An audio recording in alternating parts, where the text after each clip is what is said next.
Hello दोस्तों, video में स्वागत है। तो आज की वीडियो हम हिंदी का सबसे मोस्ट इम्पोर्टेंट चैप्टर पढ़ेंगे, वर्णमाला। और मैं आपको प्रॉमिस करता हूँ कि जो भी इस वीडियो को अंत तक देख लेगा, एंड तक देख लेगा, वो कभी भी किसी भी एग्ज़ाम में इस चैप्टर से कोई भी आया हुआ क्वेश्चन गलत नहीं करके आएगा। तो वीडियो में एंड तक बने रहिए। तो चलिए वीडियो को स्टार्ट करते हैं। तो वर्णमाला की जो डेफिनेशन होती है वो है, वर्णों के व्यवस्थित समूह को ही वर्णमाला कहते हैं। हिंदी वर्णमाला में 52 वर्ड होते हैं, ठीक है ना। तो मोस्ट इम्पोर्टेंट इसमें क्या है, इस डेफिनेशन में सबसे इम्पोर्टेंट है 52 वर्ड्स, ये आता है, ठीक है ना। और इसमें डेफिनेशन वगैरह कुछ नहीं आता एग्जाम में, ये आता है अगर आप स्कूल में हैं, कॉलेज में, तो ये आपके लिए इम्पोर्टेंट है डेफिनेशन। बट अगर आप कॉलेज पास आउट है और गवर्नमेंट एग्जाम की तैयारी कर रहे हैं तो 52 वर्ड्स ये आपके लिए इंपॉर्टेंट है, यानी हिंदी वर्णमाला में 52 वर्ड्स होती हैं, ठीक है ना। तो चलिए, तो नेक्स्ट है, वर्णमाला के भेद कितने होते हैं। तो वर्णमाला के दो भेद होते हैं। पहला है स्वर यानी वोवेल, और दूसरा है कॉन्सोनेंट यानी व्यंजन, ठीक है ना। तो वर्णमाला के दो भेद होते हैं, ये इंपॉर्टेंट है। आपसे एग्जाम में पूछ लिया जाता है कि वर्णमाला के कितने भेद होते हैं और कौन कौन से होते हैं, तो आप बता देंगे दो भेद होते हैं, स्वर और व्यंजन यानी वोवेल और कॉन्सोनेंट। तो चलिए नेक्स्ट चलते हैं। तो नेक्स्ट है हमारा स्वर, ठीक है ना। तो स्वर किसे कहते हैं, स्वर की डेफिनेशन। तो मैं आपको बता दूं, स्वर की डेफिनेशन पूछी नहीं जाती गवर्नमेंट एग्ज़ाम्स में। बट अगर आप स्कूल्स में हैं, कॉलेज में हैं, तो वो पूछी जाती है। बट इसमें क्या है, तो इम्पोर्टेंट क्या है इसमें है, वर्ड की जो यानी स्वरों की संख्या। तो स्वरों की संख्या क्या होती है, 11। और कौन कौन से होते हैं ये इम्पोर्टेंट होता है। तो अ आ ई उ ऊ ए ऐ ओ औ और ऋ, ठीक है ना। तो स्वरों की संख्या कितनी होती है, 11। और अ आ ई उ ऊ ए ऐ ओ औ और ऋ, ये स्वर होते हैं। तो चलिए इसका डेफिनेशन भी देख लेते हैं। तो जिन वर्णों का उच्चारण बिना किसी अवरोध के तथा बिना किसी दूसरे वर्ण की सहायता से होता है, उन्हें स्वर कहते हैं। यानी स्वरों के उच्चारण में उनको किसी दूसरे वर्ड की सहायता की ज़रूरत नहीं होती, ठीक है ना। तो उसको स्वर कहते हैं, वोवेल। तो चलिए नेक्स्ट चलते हैं। तो नेक्स्ट है हमारा, स्वर कितने प्रकार के होते हैं, यानी स्वर के भेद। तो स्वर के भेद पूछ लिए जाते हैं। तो स्वर के तीन भेद होते हैं, ह्रस्व स्वर, दीर्घ स्वर और प्लुत स्वर। तो ह्रस्व स्वर में पूछ लिया जाता है कि ह्रस्व स्वर कौन से, जो आपको 8-10 वर्ड यानी 4 वर्ड दे दिए जाएंगे, आपसे पूछ लिए जाएंगे कि इनमें से स्वर कौन सा है, यानी आई मीन ह्रस्व स्वर कौन सा है, ठीक है ना। तो ऐसे पूछ लिए जाते हैं एग्जाम्स में।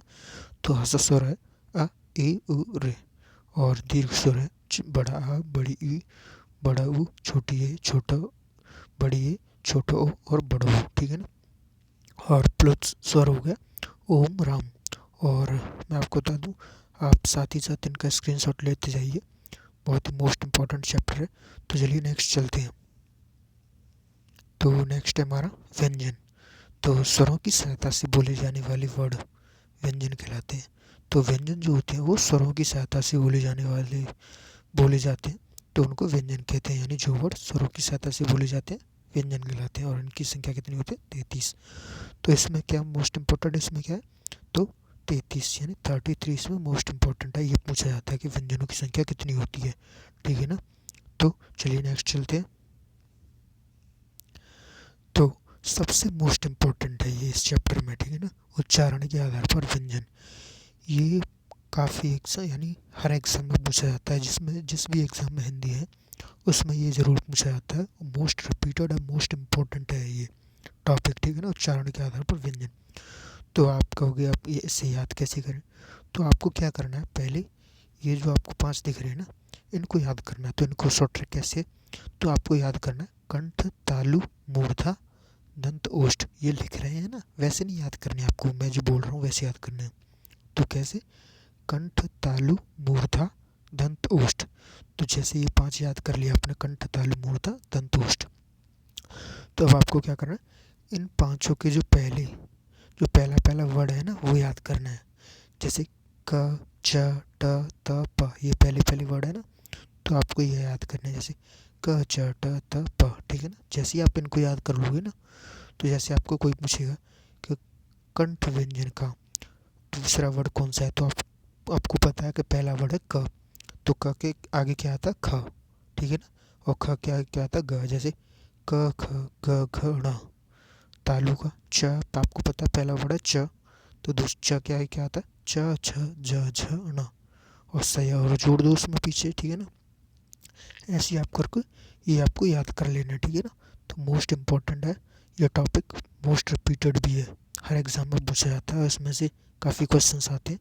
तो आप इसका स्क्रीनशॉट ले लीजिए और नोट कर लीजिए और रट लीजिएगा, ठीक है ना इसको, क्योंकि ये बहुत ही मोस्ट इम्पॉर्टेंट है। तो चलिए आगे चलते हैं। और ये है, ये भी मोस्ट इम्पॉर्टेंट और मोस्ट रिपीटेड है, इसमें से ज़रूर पूछा जाता है, ठीक है ना। उच्चारण स्थान में से जो मैंने आपको बताया उसमें से, और इसमें से काफ़ी क्वेश्चंस आते हैं और हर एग्ज़ाम में आते हैं। तो आपसे पूछ लिया जाएगा अंतस्थ व्यंजनों की संख्या कितनी होती है, ठीक है ना। और या उसमें व्यंजनों की संख्या कितनी होती है, या संयुक्त व्यंजनों की संख्या कितनी होती है, या आगत व्यंजनों की संख्या कितनी होती है।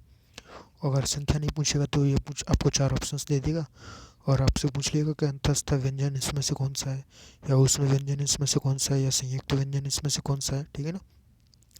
तो आप अंतस्थ व्यंजनों की संख्या कितनी है, तो 4, और कौन कौन से होते हैं, य र ल व, ठीक है ना। और ठीक है ना, और ऊष्म अंतस्थ 4 होते हैं, य र ल व। ऊष्म व्यंजनों की संख्या होती है, ये भी 4 होती है, स स ह, ठीक है ना। बहुत ईजी है, आप इसको याद कर सकते हो, और मोस्ट इम्पॉर्टेंट है तो याद कर लीजिए। और हाँ, स्क्रीनशॉट ले लीजिए इसका, ठीक है ना, और इसको भी नोट कर लीजिए। और संयुक्त व्यंजन ये बहुत पूछा जाता है, छत्र ज्ञ कितना कितना ईजी है याद करना। आगत व्यंजन जफ, बहुत ही ईजी है, बट लोग क्या करते हैं, इसको याद नहीं करते, और यही पूछा जाता है हिंदी में मोस्ट, ठीक है ना। तो चलिए आगे चलते हैं, इसका स्क्रीनशॉट ले लीजिएगा, आगे चलते हैं। तो चलिए ये भी मोस्ट इम्पोर्टेंट है, ठीक है ना। यानी इस चैप्टर में जो भी मैं बता रहा हूँ वो सभी के सभी मोस्ट इम्पोर्टेंट है। और इस अगर वीडियो आपको पूरा देख लीजिएगा, जो भी इस वीडियो को पूरा देख लेगा और इसको याद कर लिया, तो इस चैप्टर से कुछ भी आ जाए, कोई सा भी क्वेश्चन आ जाए, आप गलत नहीं कर सकते, इसका प्रॉमिस मैं करता हूँ, ठीक है ना। तो अर्धस्वर क्या होते हैं, अर्धस्वर होते हैं य व, ठीक है ना। तो जहाँ भी पूछ लिया जाए कि अर्धस्वर कौन से हैं, इनमें से अर्धस्वर कौन सा है, ठीक है ना, 4 ऑप्शन दे देगा। तो आपको यह दिखे या वह दिखे, इनमें से कोई एक दिखे तो टिक लगा देना, उस पर ब्लो करेक्ट होगा।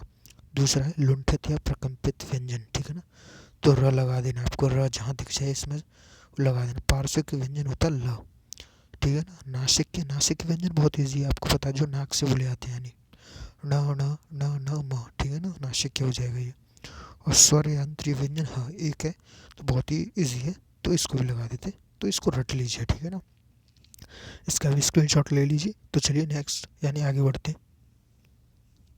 तो चलिए वर्ड, तो वर्ड किसे कहते हैं, तो वह छोटी से छोटी ध्वनि जिसके और टुकड़े नहीं किए जा सकते, यानी वह छोटी से छोटी ध्वनि जिसके और टुकड़े नहीं किए जा सकते, जिसे और छोटा नहीं किया जा सकता, उसे ही हम वर्ड कहते हैं, ठीक है ना। तो ये डेफिनेशन वैसे है आपकी, कभी कभार गवर्नमेंट एग्जाम में ऐसा क्वेश्चन पूछ लिया जाता है कि वर्ड किसे कहते हैं, ठीक है ना। तो आपके ऑप्शंस देगा, सबसे छोटी ध्वनि, या जिसके और टुकड़े नहीं किए जा सकते, ऐसा कुछ दे दिया जाएगा। बट मोस्टली ऐसा नहीं पूछा जाता, ये स्कूल डेज में यानी स्कूल लाइफ में या कॉलेज लाइफ में जो एग्ज़ाम्स होते हैं ना आपके हिंदी के, उनमें ये पूछा जाता है, उनमें काम देता है। बट फिर भी ये इम्पोर्टेंट है, आप इसको भी नोट कर लीजिए और रट लीजिए। तो चलिए आगे बढ़ते हैं। अब आते हैं अयोगवा। तो आपसे पूछ लिया जाता है अयोगवा क्या होता है, तो आप कहते हैं अंग अह, ठीक है ना। आपके ऑप्शंस दिए दे जाते हैं, 4 ऑप्शन दिए जाते हैं आपको, आपको पूछ लिया है इनमें से अयोगवा कौन सा है, तो अंग और अह, ठीक है ना। अंग को कहते हैं अनुस्वार, ठीक है ना, और अह को कहते हैं विसर्ग। तो इनमें से कोई एक भी दिखे आपको तो टिक लगा दीजिएगा। तो ये सब पूछा जाता है, इम्पॉर्टेंट है ये भी, ठीक है ना। तो अनुस्वार स्वर के बाद बोले जाने वाले हलंत यानी बिंदी, ठीक है ना, अनुस्वार कहलाते हैं। एग्जाम्पल प्रपंच, कंठ, ईटीसी, ठीक है ना। तो चलिए नेक्स्ट, यानी आप एक चीज़ नोटिस कर लीजिए कि अनुस्वार पूछे ना तो एक बिंदी, ठीक है ना, और विसर्ग पूछे तो 2 बिंदी जो पीछे लगते हैं, एक बिंदी ऊपर 2 बिंदी पीछे, ठीक है ना। तो बहुत इजी है। तो चलिए नेक्स्ट चलते हैं आगे। तो आगे है तो विसर्ग, ठीक है ना। विसर्ग अब मैंने बताया था 2 बिंदी, तो महाप्राण सूचक एक स्वर है जैसे प्रातः 2 बिंदी पीछे लगती है, उसे विसर्ग कहते हैं, ठीक है ना, संभवतः ईटीसी। अब आते हैं इम्पोर्टेंट संवृत स्वर, ये बहुत इंपॉर्टेंट है, ये बहुत पूछा जाता है। संवृत स्वर के उच्चारण में मुख द्वार कम सकरा होता है, ठीक है ना, यानी संवृत स्वर के उच्चारण में मुख्तार सकरा हो जाता है यानी पतला। और ये इनकी जो संख्या कितनी होती है, 4 होती है। ये इनकी संख्या काफ़ी पूछी जाती है, ठीक है ना, कौन कौन से होते हैं ये पूछे जाते हैं। तो ए ई उ छोटे ई बड़े ई, छोटे ऊ बड़ा ऊ, ठीक है ना, बहुत ईजी है बट लोग याद नहीं कर पाते इसको। तो इसका स्क्रीनशॉट ले लीजिए और याद कर लीजिएगा, बहुत इंपॉर्टेंट है ये पूरी की पूरी क्लास। अर्धसंवृत स्वर, अर्धसंवृत स्वर के उच्चारण में मुख्तार थोड़ा कम सकरा होता है, ठीक है ना। इनकी संख्या होती है 2, ठीक है ना, तो इनकी संख्या होती है 2। तो छोटी ए और बड़ा ओ, यानी मीन छोटी है छोटा ओ, इसके जो एग्जाम्पल हैं, ठीक है ना, ये 2 संख्या होती है इनकी, ये पूछ लिए जाते हैं। तो चलिए नेक्स्ट चलते हैं आगे। तो आगे हमारा विवृत स्वर। विवृत स्वर के उच्चारण में मुखद्वार पूरा खुला होता है। इनकी संख्या होती है 2, ठीक है ना, ये भी पूछे जाते हैं। ये इंपॉर्टेंट बता रहा हूँ मैं, जितना भी जो मैं बताया इस वीडियो में सभी के सभी मोस्ट इम्पॉर्टेंट हैं, ठीक है ना। ये पूरा चैप्टर ही वर्णमाला यही है, इसके अलावा और वर्णमाला में कुछ है ही नहीं। जो भी ये क्वेश्चन पूछा जाता है वो सब इसी में से पूछा जाता है, इन्हीं सब में से, इनसे अलग कुछ नहीं आता है इस चैप्टर में से। तो अगर आप इन सबको याद कर लीजिएगा, रट लीजिएगा, तो वर्णमाला से कोई भी क्वेश्चन आ जाए आप कभी भी गलत नहीं कर सकते, इस बात का प्रॉमिस मैं करता हूँ, ठीक है ना। और ये बहुत इंपॉर्टेंट है, ये स्पर्श वर्ड या स्पर्श व्यंजन कहते हैं। तो इनकी संख्या पूछ ली जाती है, तो इनकी संख्या कितनी होती है, 25, ठीक है ना। तो अगर वीडियो चलेगी, 1 मिनट, हाँ यहीं पर ये चैप्टर ख़त्म होता है। तो अगर वीडियो अच्छी लगी हो तो वीडियो को लाइक करें, चैनल को सब्सक्राइब करें, बेल आइकन कॉल पर प्रेस करें, और हाँ कमेंट बॉक्स में ज़रूर बताएं वीडियो कैसी लगी और नेक्स्ट वीडियो किस टॉपिक पर चाहिए, ठीक है ना। तो चलिए वीडियो से यहीं पर ख़त्म करते हैं और आपसे विदा लेते हैं, नेक्स्ट वीडियो में मिलते हैं। और हाँ चैनल को ज़रूर सब्सक्राइब करें। और हाँ मैं एक बार और बता दूँ, ये चैप्टर बहुत ही मोस्ट इम्पॉर्टेंट है, इसमें से काफ़ी क्वेश्चंस पूछे जाते हैं। अगर आप गवर्नमेंट एग्ज़ाम की तैयारी कर रहे हैं, आप एग्ज़ाम देने जाते हो, तो आपको भी पता होगा कि ये कितना इंपॉर्टेंट चैप्टर है, इसमें से कौन कौन से क्वेश्चन पूछे जाते हैं, ठीक है ना। और बहुत ही ईजी और बहुत ही ट्रिकी तरीके से मैंने बता दिया आपको ये चैप्टर पूरा। आप इसको नोट कर लिए, स्क्रीनशॉट ले लीजिए और रट लीजिए, ठीक है ना। तो चलिए नेक्स्ट वीडियो में मिलते हैं।